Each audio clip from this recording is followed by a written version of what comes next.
listening to Footscray Live. Hi everyone, I'm Jolie and you're live at Footscray City College listening to Footscray Live. This is the health show. So today we have two special guests. We have Irene and Anne, and we also have our panel, which is Yasmin, Hannah and Archie. So how are you guys doing today? Very good, thank you. Good, thanks. So I'll start with a question about what do you guys do to help students and their well-being and things like that? Okay, so I'm the special needs coordinator, so I look after the integration aids and the program for students with disabilities and liaise between students and teachers and parents about writing individual learning programs for students. Yeah.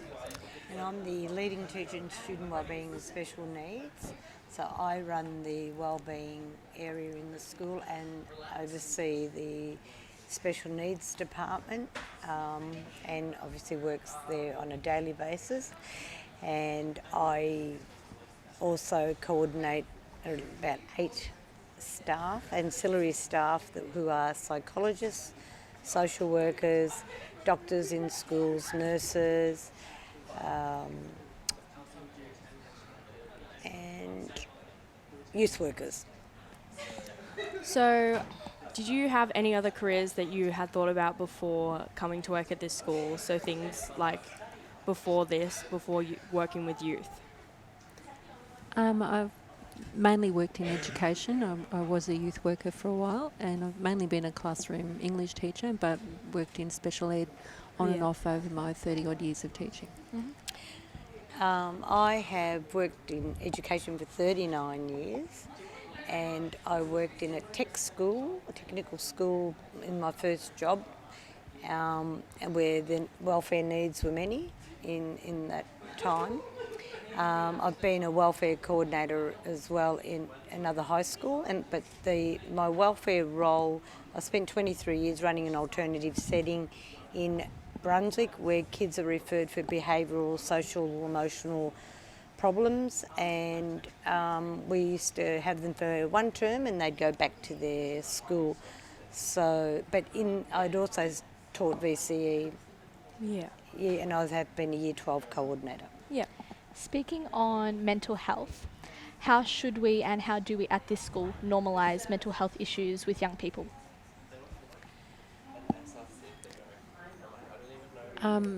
I think there's an increasing awareness of things like Are You OK days, and people understanding that mental illness, there shouldn't be a stigma. You should seek help, you should support people.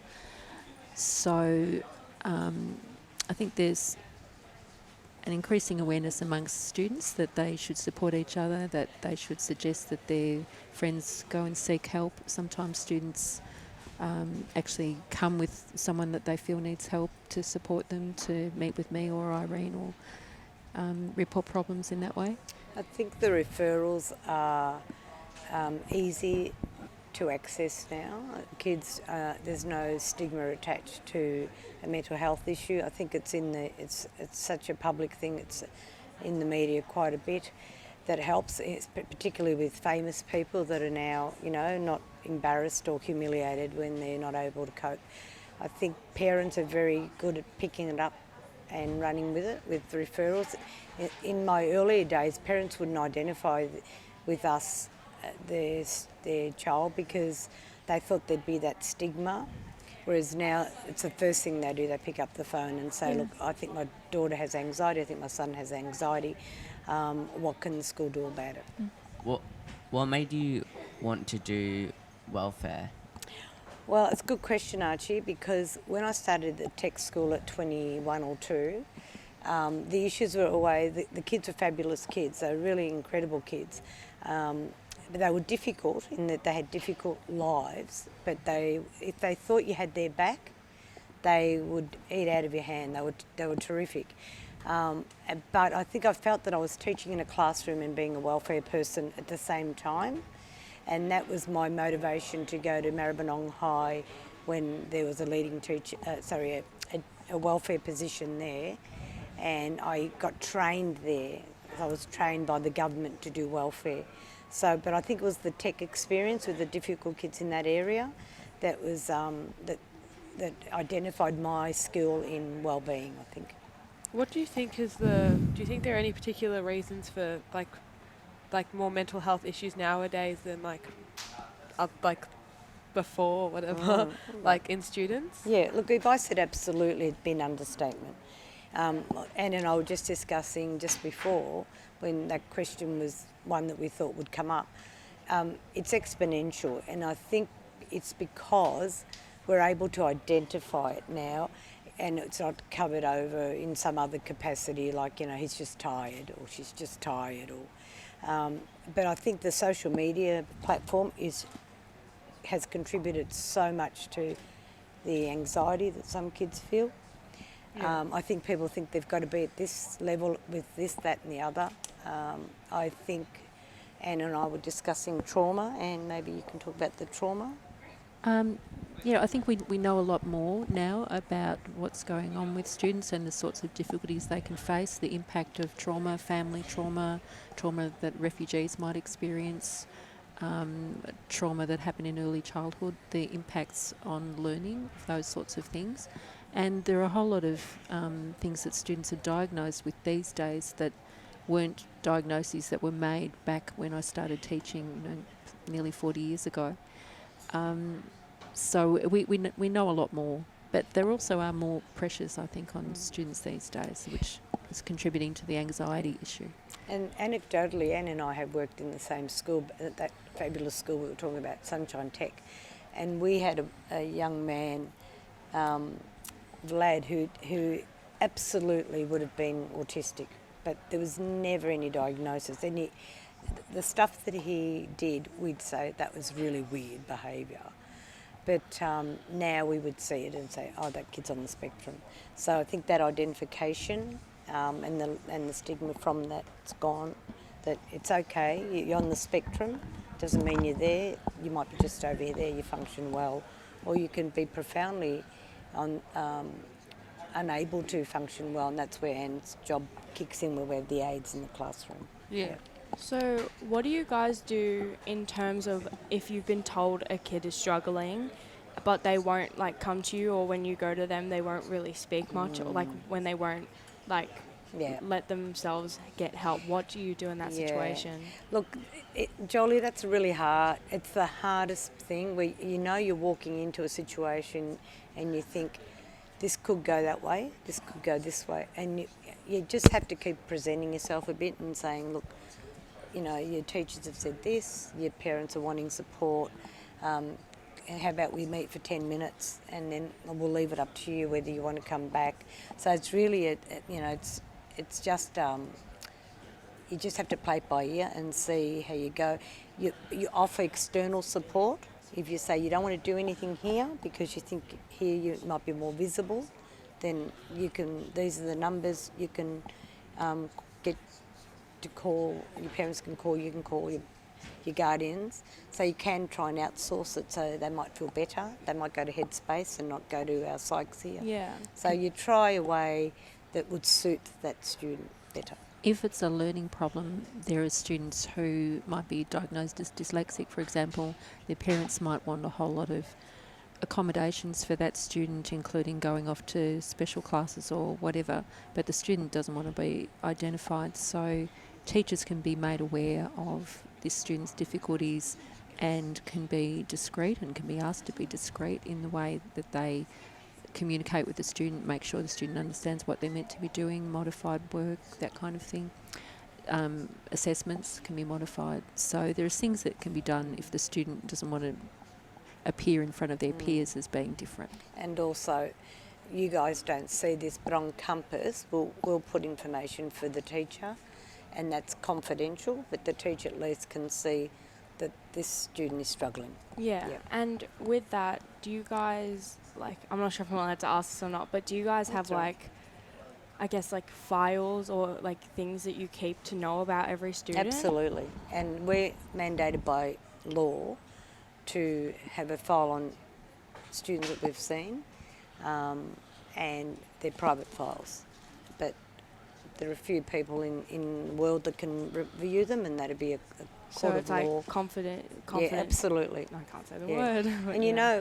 you know, with the confidentiality thing, we say it is confidential unless it impacts on the way you are looking after yourself. If you're obviously doing something to hurt yourself, then we need to escalate it, or you're hurting someone else. Yeah. Yeah. What is the next step for our school to help support young people with disabilities and young people struggling with serious mental health issues? Just Probably education for staff about some of those disabilities Definitely. is something that we need to be looking at, and more of normalising the idea of modifying work for the students who need that sort of modification be something we'll be looking at in the next years. And we're creating a health hub for next year, and it's going to be not just the medical services, the doctor will be running out of there, the nurse, the psychologists and the social workers, and we'll keep our programs going, our Idaho days, our Say No to Bullying days, our OK days, and we'll be providing health checks, free health checks, like apart from your mental health issues that whether the referrals come from for those, but we'll also be doing things like diabetes checks, lung function checks. But it's going to be a health hub, and what I want from you guys is we want a mural on the health hub to be created. So you're part of the whole health hub thing. Yeah. So that's for next year. That's really cool. What's your plans for like teachers' aides in the future? Are you going to get any more, or are you going to fire people? Ooh. That's a good question, Archie. We have... Who would you like fired? No, don't answer that question. Do not answer that question. We have 8 to 9 aides here, and we have a couple more who are casuals, who fill in sometimes when people are away. And the funding for the aides, what pays their wages, is the number of students that we have who are funded through the program for students with disabilities, which is Education Department money, and there's a whole lot of paperwork and assessments and things that go into applying for that for particular students. So out of our 1,200 odd kids, we only have 20 or so at a time that actually get that funding, and that pays the wages of the aides. And for next year, even though we're expanding a little bit because we've got 300 kids coming into Year 7 next year, we haven't got a lot of funded kids. So that number of funded students still stays at about 20, which means we've still got about the same number of aides and probably no one's getting fired. Is that good or not? I think it's good. No one's I losing think their job, Archie. yeah. I think that's a good thing. Yeah. Just wondering, what areas do you think of, like, what areas of students do you think? Sorry, wait. Hold on. Like year level? No. Okay. So, in your opinion, what do you guys think is the greatest area of like needs for like students these days? Oh, mental health. It's a revolving door. Absolutely, without a doubt. Used to be dysfunctional families, like family breakdown stuff, you know, like mum, and that's still big. So the broken family thing, that's where the kids are traumatised. So that used to be very, very big in the 80s and in the 90s. But the revolving door, my office door, is mental health. Often a lot of it's anxiety. There's, many cases of depression. And then there's also the kids that are on the spectrum, and so definitely mental health, How can us as young people and students and fellow peers, if someone comes to us saying that they struggle with mental health, or even someone who has just been recently diagnosed with a disability, how can we support them and be of a support group? Probably, like I said earlier, the things that students are doing already to support each other, which is listening to your friend who tells you about this, suggesting that they seek help, offering to go with them if they need that support to go and seek help. If you think that they're really in danger, then you might actually tell somebody that you're really concerned about the mental health of your friend, and then that takes the burden away from you, and then us, a teacher, a welfare person, to take some initiative and do something to support that student. And what's, I think, critical is you don't judge. Definitely. You don't say, I know how you feel, Mhm. because you don't, Yeah. unless you do, Yeah. of course. And you don't sort of catastrophise or be hysterical. Yeah. You stay calm and you say, okay, all right, how about we have a look at this together and go and talk to Irene or Yeah. Anne or a teacher that they really trust and Yeah, yeah, yeah. respect. But yeah, to keep the calmness around the situation. Otherwise, they'll just go straight back into their little hole. What do you think increases suicide rates, depression rates, and anxiety? What do you think in our generation increases it so much compared to other generations? I think there are things like NAPLAN, which is Yeah. upset a lot of people Yeah. and a lot of teachers don't agree with, and that's been a factor. Because for schools, there's it's kind of a leagues table. Schools are compared on the basis of NAPLAN results, VCE results. So those sort of pressures that just come from the system itself, pressures from parents, competitiveness for jobs and getting into courses. So all that puts pressure onto young people, I think. So, do you think it's like more school based than like friends and family? No, that's outside as well, social It's media, It's all just those like things as everything well. that Look, I kind of- think if you have international students whose parents pay $25,000 to come to school and they're not doing well, absolutely that could increase mental health issues, and that's not unusual to be that a suicide has occurred. But in terms of that sort of deep-seated mental health stress, external factors always the case, family issues always the case, social media, as I said, massive. If we could shut down people being mean to people on social media, we'd have a much, much better life. And let me tell you, that mobile phone policy that's going to change the world, and it will, and I've seen it happen at Williamstown High School. I've seen it because my kids have been through that school, will be the best thing ever, because that's not your go-to position when you're feeling vulnerable for that half an hour, that you're not picking the phone up. Instead of dealing with it, talking and waiting half an hour for something to pass, an hour for something to pass, that's going to be a really big change, I think.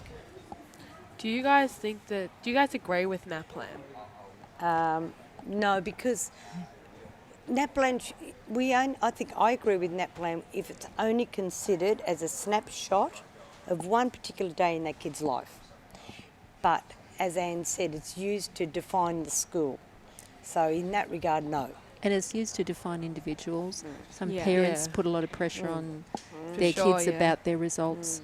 So I think it's been used in a really negative way. And what schools undergo during that process, it's not just 1 week or 2 weeks, it just goes on and on. A lot of schools are teaching to NAPLAN. So it actually has an impact on the curriculum, which isn't a positive one. And also the ATAR, the school study score in VCE, that defines the school as well, because you're in the paper. If your school's average is 30, which we got last year, that made everybody happy. But if you're under 30, it makes the school look like we're not very good at our VCE. Follow-up question to that. Would you say that all students will learn differently, so standardized testing doesn't really define a person's mental Abilities. capacity and abilities? Yeah. Just because they learn differently doesn't mean that they're less of an intelligent person than someone else? Yeah, well, it That's just... a great question. The standardised test just tests that student on that paper on that day, and if they're having a bad day, if they're upset about something, if they're feeling anxious, it's going to impact on it. But people take that score very, very seriously, and that's a bit unfortunate not good. because assessment should be much broader than 1 day. And it's also language impediments. I mean, if you're not an English speaker, some of these things are not going to make any sense to you. So. How do you think NAPLAN's changed over the years, and how why do people feel more pressure nowadays than they did before? I think NAPLAN's dead in the water. I think this year they were doing it all online. It was a disaster. Yeah, I didn't even So, do NAPLAN. Me think- neither. And Me neither. I didn't want it for my son because I knew that it would reflect, like what you've said, that's going to reflect him badly. He's now a media and journalist student, so go figure. But for my daughter, I thought she would be very good at it, and she got all the 9s, which is Yeah, exactly yeah. what I thought. Yeah. So, you know, it really, Depends on the student. it does. Yeah. Yeah. With the with the like, if there's like 3 teachers aid in the, like one class, and there's like one kid struggling, do you help them as well? Yeah, good question. Sometimes there's 3 teachers' aides in a class, but that's a pretty unusual class that you're in at the moment, Archie.